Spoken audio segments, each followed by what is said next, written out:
Saratola TV. On a live les bâtiments parce qu'ils ont un moment à mawa. Peu importe le bout, on a un problème grave dans la vie. Mais si on communique avec mawa, on a un problème tout ça. Parce que quand on ça monte, quand on matanga te, pour eux ça là qui nous cause on sait bon non. On va chrétien. Biso va chrétien, biso va nanzama tout bunda na bout, biso na biso te. Quand on a des babuna, on a pas. Tant que toi là un problème, s'il y a un problème, si tu as un moment mawa, tu peux s'arranger. Tu peux mettre sur terre matanga. Parce qu'à part on a un plus naïe, il faut que tu m'appelles de Gonabiso. Et tu as un problème, tu vas nous connaître un de Gonalandi. Là, on a un lot, tu as un de comment ensemble, mais tu as un maison, tu as fait la papa. Tu as un solo la tête, tu as un moni, tu as un matanga. Na stepeli malamoko et les jours à un moment tu solo là. Saratola TV.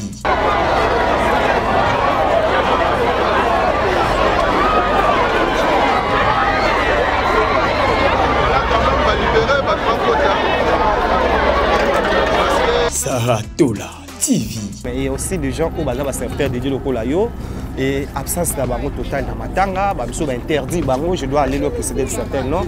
Pourquoi prophète de l'Église oyo poyebi na peut soyebi prophète de l'Église. Bien, collègue. OK. Côté l'absence na les journal lelo ba pekisi ya matanga te, premièrement ba impression na yo et ba point de vue na yo par rapport à absence na matanga azala Kinshasa.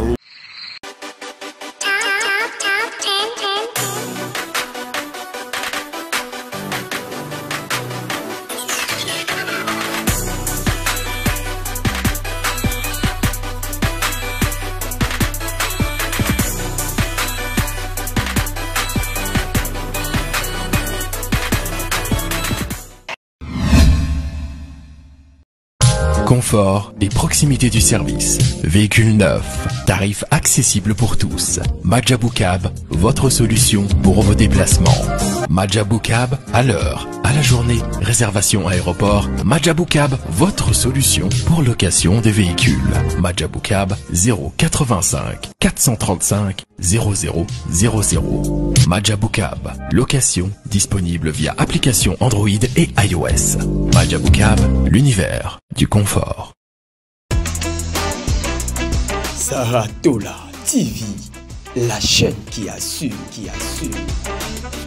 Bonjour, bonsoir, soyez les bienvenus partout au monde. Vous avez ébélé pour nous s'abonner, pour commenter. Merci de la confiance, toujours considération. Et Dieu merci, Mbadinga, à l'Ingaropé, ça, en dehors de la caméra, qu'on doit remettre en haut devant la caméra pour vous la servir. Nabino, Oyo, Bopesa, FIG Télévision, confiance pour nous s'abonner, pour commenter. Merci de la confiance, vous continuer à s'abonner, vous partager, vous commenter. Comme je viens de le dire, à Taton oblige, les lots, les 16 juin, Bissonios, et le 17 juin, Eldom Koko, le 17 juin, tu as dans stade Tata Raphaël, place Oyo, tu Kolela, na pasteur Marcelo, ou Autopèdre Moissinaye. Vous voyez déjà comment Batubazoya, comment Batubazo Kota, Regezo Laxabino. En tout cas, on a le bébé, où ils sont arrivés dans Bisso. Total, on a Makamozo Leka. Après, tu as pour nous matanga lelo et oza matanga mingi ya polémique qui ningi tolobaka mais oza matanga o toyeko le la moweyi en tout cas cette jeu mais Tata Raphaël ezo reflé bato bazoya et là c'est vrai que Mosai Nzambe aza aimé et maman pe azalaki aimé o lelo bomona ke bazoya balela na ye en tout cas pas aki Moutaza Osel Nzambe en tout cas tout le bébé l'été comme je viens de le dire si nous avons le même langage elle donne mukoko Dino Massam pour ton côté déjà total à Kuma Makamozo lika et toujours quelques interviews ya bandeko bazoya matanga et ni les tinda baya stade Tata Raphaël lelo na mona que comment chef na uto lobawa ezo reflé bateau merci à Eldon Mukoko total à vraiment toujours quelques interviews ya batumbe bazoya matanga voilà né dans uto lobabo comprendre comment batu bazoya en tout cas là ça que maman zalaki aimé et pas ba l'indimité que batu bazoya bazaka batu bazosambela na église monaye mais aussi bana nzambe o bayebi ke ba perdre être cher o ya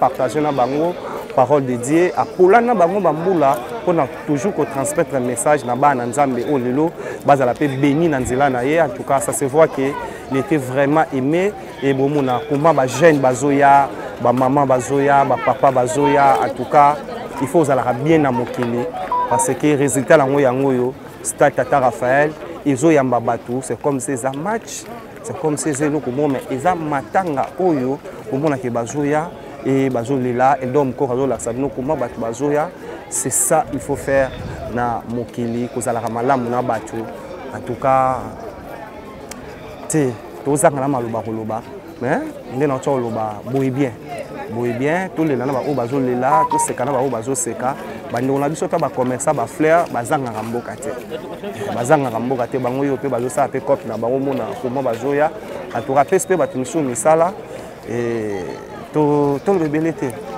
Voilà, nous avons dit que continuer à tout le monde peut mobali aye et tout le pas semble la même église na maman na pasteur Marcelo ou bien azaka moi na Nzambe avec la wala ki maman wa transmettre parole de Dieu na ba na Nzambe na ba Nzambe pour bazala pe béni et bonjour papa. Bonjour papa. Partout au monde ba talayo c'est FG télévision premièrement comme bonani. Trésor de Bandal. Trésor de Bandal aoyi na stade Tata Raphaël place oyo toye kwa accompagner nzoto ya mwasi ya Mosai na Nzambe qui est pasteur Marcelo. Premièrement nini ememi yo lelo na stade otiki makambo na yo oye place oyo bako tia corps na ye pour bato ba rendre dernier en match na biso na biso to lela na ba o ba lela voilà c'est pela pena ba o ba c'est pela ezaka sengo kokene na bisika matanga ke na bisika fete. Donc pasteur na biso parce que aza pasteur na biso ezate ke nganga na sambela na église songolo pakala on le batté qui était hier aza pasteur na bango non aza pasteur na biso et aza sous congolais yango toyeba kabwane ma parce que ezaki et zo sala vraiment biso ba chrétien ma mingi komona ndenge bazalaki na bolingo bazalaki no mosi na mobali ke moko azanga moninga eza vraiment facile donc makambo wana fuka Nzambe mutaso ya au moins toyeba partager na ma ensemble. Tu veux partager ensemble, mais il y a des mais de voir que les serviteurs de Dieu je dois aller un peu loin pour citer de certains noms. Le prophète de la nation qui est prophète de Nulis, ou même en tant que moi en Nzambe, il pas serviteur de Dieu, le pasteur Marcelo, le maman Otukufa, et c'est absence na na matanga za na kishasa et koki ko nini opinion na yo c'est là bateau ba otala. Bon, on a goloba. On a ngai fallait batika ya matanga. Voilà, parce que ça moment ya mawa. Peu importe bobo za ba problème grave ndenge ni na vie. Mais so communique ngamba mawa et tolongola ba problème to tsa pembeni. Ba ko pekisa mutu te ko ya matanga te, po yo sala ki be ko zo msa bono. Ba chrétien. Biso ba chrétien, biso ba na Nzambe to bundaka butu biso na biso te. Quand on a des babundaka bango na bango. Tant que tu as un problème, si un problème, si tu as un moment mawa, peut s'arranger. Permettre de monter sur ta matanga. Parce qu'à part on a un plus naïe et qu'on se rappelle de Gonabiso. Qui te dit qu'il n'y a pas de problème, que pendant que tu as un de Gonalandi. Là, on a le mot, tu as un bandé comme ensemble, mais tu as un la maison, tu as fait la papa.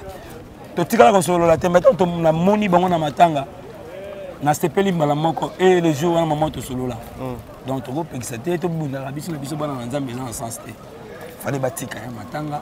Nayebi ke se batika ya matanga alingaza na ensemble. Mais tant que boyebi c'est dire koko mate koko mataza pe muto ko banga. Munyo so toza na mabena ye munyo so toza na malama ya. OK.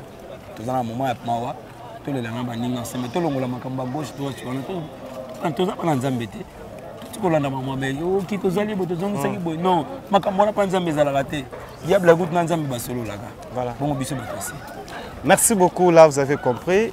Je suis là, je vous avais dit, nous avons de certains éclaircissements autour de Joanaba, Nzambe et Bomo Nakoma Bazoya. Merci vraiment à la professeur Rolo Wananga. Natana Européen Sabiso to continuer ko joa komape bandiromsu Bazoya Matanga et Dom Koko. Merci. Bonjour papa. Bonjour mon frère. Partout tout le monde est batalayo, vous avez un FG télévision, tout le monde est probablement comme bonani. Docteur Kalo de l'Église des Nations. Oui, tout le monde est présent dans le stade Tata Raphaël. Oui, jour il a sorti à corps pour rendre hommage. Moi, c'est un collègue au pasteur Marcelo. Au pasteur qui on a vu l'attaque de maman pasteur. Premièrement, ni les mémios awa dans le stade Tata Raphaël pour rendre hommage à maman Atiki Biso. Et donc, mémé Angaya Wazali Bolingo, autres exemples na Yesu, puis couple Marcelo Tunasi, tout travaillera ensemble. Nazali aîné na bango kati na kondima. On a ça la rappel musala pour dans l'église la compassion. Donc maman Blanche zala ki moto to yebaki to fanda ki na ye to solola ki na ye. Zala ki pesa maman moko boboto, maman moko ya kubanga Nzambe, maman moko oyo abanda kusala Nzambe na solo. Voilà eloko membiso awa nga na mwasi na ngai. parce que toyebani eza libota soki mpasi ekoyi moninga toleli ensemble ndenge bible recommande biso soki mpasi ekoyeli moninga boleli ensemble ndenge bible ekomande bino lelo kotala présence na yo na stade Tata Raphaël, mais il y a aussi des gens où baza baserviteur de Dieu lokola yo et absence de bango total na matanga bamiso interdit bango je dois aller leur posséder de certains noms donc prophète de Diles oyo poyebi na yebite so yebi prophète de Diles bien collègue. Ok. Côté l'absence na ye les journaux lelo ba pekisi aya matanga te premièrement ba impression na yo et ba point de vue na yo par rapport à absence na matanga azala Kinshasa. Na yebi lo motenga mo na zo ya siko donc na yebi na nazali présent na nazali présente na yebi raison peut-être difficile là c'est prononcer dans les cambo yebi te to ye matanga to ko le lande ko na biso musale na Nzambe voilà ce qui nous a amené en sérieux. Et puis, même en tant que famille, il y a plusieurs raisons pour lesquelles les gens ne viennent pas au deuil. Donc, ce n'est pas une histoire à polémiquer ou bien pour une empêchement comme là. Donc, on ne connaît pas les raisons pour lesquelles chacun n'est pas là aujourd'hui. Nous bénissons Dieu pour Bao Bazali, Zali qui représentait Libota Mobile. On a lobby à ta matanga famille, Batoyo Soyakate. Batoyo Bazaka empêché. Bao Bazali, Boleli, Bosepeli, Bosungi, Moninga, Boconsolé, Libota. Voilà réponse à Dr Kalo. Réponse à Dr Kalo, Aza serviteur dédié, les lots batebele bazota layo, mais dans ce na papa, attaque serviteur dédié, pasteur Marcelo azota layo, ou que moi sa habilité, atik moi sa outil kaye, kaka boye ko la la moko que moi ça fait oza ine pembo ka moko te rolo baneni ni yemda na passe minute na mtema et avant de bosser cercle nous on a vendu motabonda ka mtema bato Nzambe ndi atinda biso na mokili ndi alongola biso na mokili na ndenge ya lingi na esika ya lingeli biso donc tokomisa Nzambe tokobana mosala toyeka mpiko Yesu akufa sekwa oyo akufi lelo kati na Yesu lobi tokutana na ye police kwa ezali elika na biso. Merci beaucoup papa. Merci.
abandaki ya papa pasteur Kina Sarki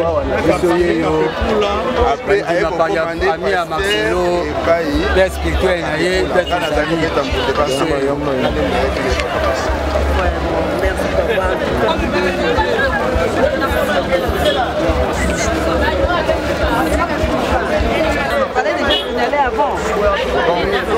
selon l'organisation de Salakia, nous avons fait organisation wana efali mpenza ezala po tozalaka na ye mpe toujours.